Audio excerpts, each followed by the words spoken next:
QPV de Tourcoing sans conseil citoyen. Voilà un titre bien étrange.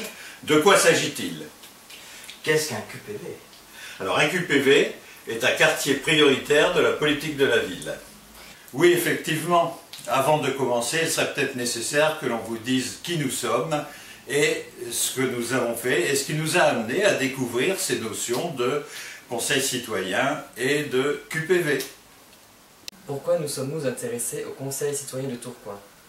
Nous sommes un groupe d'action de la France Insoumise, sous l'appellation Les Insoumis de Tourcoing, d'être à l'écoute des habitants de notre ville.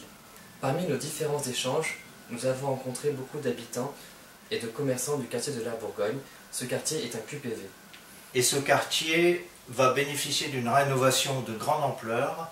Nous avons constaté qu'un conseil citoyen n'était pas mis en place selon la législation en vigueur. Nous sommes convaincus que les conseils citoyens fonctionnent bien dans certaines villes et nous aimerions beaucoup rencontrer les membres de ces conseils. Qu'est-ce qu'un conseil citoyen? La loi prévoit la création d'un conseil citoyen dans tout QPV, c'est-à-dire dans tout quartier prioritaire de la politique de la ville. Le conseil citoyen comporte 2 collèges. Un premier collège habitant avec au moins 50% de membres par rapport à l'effectif total.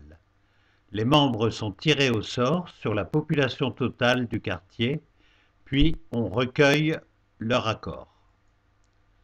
Un second collège, associations et acteurs locaux. Tous les acteurs potentiels sont informés, on recueille leur éventuel accord pour faire partie du conseil citoyen. Si les volontaires sont trop nombreux, un tirage au sort est pratiqué car leur effectif ne peut dépasser celui du collège habitant. Il n'y a pas d'effectif défini par la loi. Quels sont ses rôles? Le conseil citoyen est associé à l'élaboration du contrat de ville, à sa mise en œuvre et à son évaluation. Il participe dans les instances de pilotage du contrat de ville ou des projets de renouvellement urbain. Il est autonome et indépendant des pouvoirs publics. Il respecte les valeurs de liberté, égalité, fraternité, laïcité et neutralité. Quels sont ses moyens? Le contrat de ville prévoit un lieu et des moyens pour assurer le bon fonctionnement du conseil. Le conseil citoyen peut bénéficier de formations et se faire assister d'experts externes. Et pour Tourcoing? Nous allons détailler maintenant les principales erreurs commises par ceux qui ont mis en place ce conseil citoyen. Premier non-respect de la loi, un seul conseil citoyen pour les 6 quartiers QPV de Tourcoing. Voyons aussi le calendrier de sa mise en place. 2015, mise en route. Le 20 janvier 2016, demande de validation auprès de la préfecture. 11 mois après la loi se sont écoulés. Le 5 août 2016, arrêté préfectoral de validation, encore 6 mois. Le 29 juin 2017, Assemblée générale pour la création de l'association, le Conseil citoyen devant se constituer en association. Plus 10 mois. Le 3 octobre 2017, déclaration au JO, 2 mois hors vacances. Et le 14 octobre 2017, parution au JO. La lenteur de cette mise en place nous conduit à considérer que la mairie n'a pas fait preuve d'enthousiasme en la matière. Pour le premier collège, il n'y a pas eu de tirage au sort sur l'ensemble des habitants, mais une sélection parmi des habitants déjà impliqués dans la vie des quartiers, par exemple des membres actifs des conseils de quartier. Pour le second collège, il n'y a pas eu d'information auprès de tous les acteurs potentiels. Les commerces, les entreprises et certaines associations n'ont pas été contactés et n'ont pu faire acte de candidature. Ce collège se limite pratiquement à des associations sélectionnées par la mairie. On a le sentiment que le conseil citoyen a été volontairement constitué de personnes favorables à la mairie ou placées sous sa dépendance car otages des subventions. En effet, les associations reçoivent des subventions des collectivités territoriales. Si elles sont trop critiques vis-à-vis d'elles, leurs subventions peuvent en pâtir. Cela est notamment vrai pour la mairie. Cela est notamment vrai pour la mairie. Autre erreur commise, les effectifs retenus. 13 titulaires plus 6 suppléants pour le collège habitant. 11 titulaires plus 2 suppléants pour le second collège. Ces effectifs sont trop faibles pour engendrer une réelle mobilisation des habitants. Par exemple, pour le quartier de la Bourgogne, qui compte 8000 habitants, seulement 3 personnes font partie du collège habitant. Comment, avec un tel effectif, développer la citoyenneté d'un quartier confronté à des difficultés sociales? Malheureusement, la préfecture n'a pas remis en cause ces pratiques contraires à la lettre et à l'esprit de la loi. Elle n'a pas joué son rôle d'assistance. Un problème se pose. De par son mode de constitution, le Conseil citoyen est dans sa grande majorité en accord avec les choix faits par la mairie. Il n'est pas spécialiste des stratégies de changement et face à l'impasse dans laquelle il se trouve actuellement, absentéisme, démission, lenteur des travaux, il pense bénéfique de s'appuyer sur les conseils de quartier. Il s'agit là d'une grave erreur. Pourquoi? Oui, pourquoi? Les deux structures n'ont pas le même pouvoir. Le Conseil citoyen est indépendant de la mairie et d'autres institutions. Il y a mélange des genres en associant les conseils de quartier et le Conseil citoyen. L'animation d'un conseil de quartier est assurée en partie par un élu. Dans le Conseil citoyen, les institutions sont exclues. Le législateur a d'ailleurs prévu que le maire puisse mettre en sommeil le conseil de quartier lorsque ce quartier est touché par la politique de la ville et doit donc mettre en place un conseil citoyen.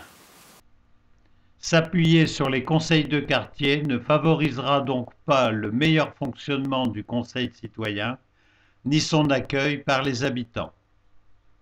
Le conseil citoyen sera mis dans le même sac que le conseil de quartier.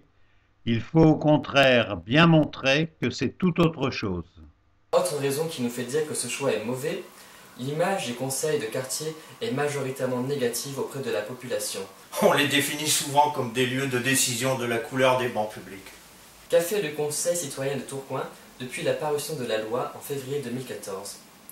Il a produit son règlement intérieur. Une formation sérieuse n'a pas été mise en place. De nombreuses démissions nous sont signalées lors de notre enquête téléphonique et nous avons entendu de 24 personnes présentes lors de la première réunion, nous sommes passés à 4 pour la dernière. L'absentéisme aux réunions est important et le quorum n'est plus atteint pour le collège habitant. On tourne en rond, les mêmes problèmes sont toujours abordés. Les associations disposent de trop de pouvoir, elles pensent à elles et pas à l'intérêt général. Le Conseil citoyen est une usine à gaz. Le Conseil citoyen de Tourcoing se trouve donc dans une impasse. Rien n'a été fait pour lui assurer la réussite de sa mission. Un seul conseil au lieu de 6. Une taille des plus réduites. Pas d'information claire ni de formation au départ. Une mairie qui manque de volonté sur ce sujet. Voyons maintenant comment Pierre Six, coprésident pour le collège Associations et acteurs locaux, définit ce conseil citoyen. À l'occasion d'une interview qu'il a donnée à La Voix du Nord, je lis sa définition. Le conseil citoyen est une consultation. Ce sont des réunions publiques qui permettent à tous les acteurs d'un quartier de s'exprimer. Manifestement, la formation de Pierre Six a été d'assez mauvaise qualité. Nous pouvons lire également dans le même article de La Voix du Nord des appels à plus de participation des habitants. Voilà ce que disait Pierre Six aux journalistes. Il faut que l'on arrive à faire parler les habitants du quartier. Ce qu'il nous manque, c'est la majorité silencieuse. Il serait idéal d'avoir des gens de tout âge dans les réunions du conseil, même des mineurs, et de tous les corps de métier qui soient présents pour parler de leur quotidien et trouver des solutions qui répondent précisément à leurs besoins. Il fallait donc pratiquer un tirage au sort sur l'ensemble de la population du quartier pour que cette diversité attendue soit réalisée. Manifestement, le Conseil citoyen souffre d'un manque cruel de participation. Prenons l'exemple du quartier de la Bourgogne. Seuls 3 habitants font partie du Conseil citoyen pour plus de 8000 habitants. Est-ce sérieux? Une seule solution s'offre au Conseil citoyen actuel. Demander à la mairie de reprendre tout à zéro, ou lancer quelques habitants et acteurs locaux de la Bourgogne dans la mise en place de leur propre Conseil citoyen de quartier. Espérons que les acteurs institutionnels auront à cœur pour développer la citoyenneté dans ce quartier de la Bourgogne de suivre ces recommandations. De leur côté, les habitants de la Bourgogne peuvent prendre en main leur devenir et exiger de la préfecture que leur quartier dispose d'un conseil citoyen digne de ce nom et respectant la loi. Ils peuvent prendre au mot leur président de la République. En effet, que disait le président Macron le 14 novembre 2017 à Tourcoing? En réalité, la politique de la ville doit mobiliser l'ensemble du gouvernement et au-delà l'ensemble de la nation. J'appelle à une grande mobilisation nationale pour les habitants des quartiers, une mobilisation qui concerne chacun d'entre nous. Je veux que le visage de nos quartiers ait changé d'ici la fin du quinquennat. Voici nos sources sur Internet, avec un certain nombre de liens. Ces liens sont repris dans la description du vidéogramme.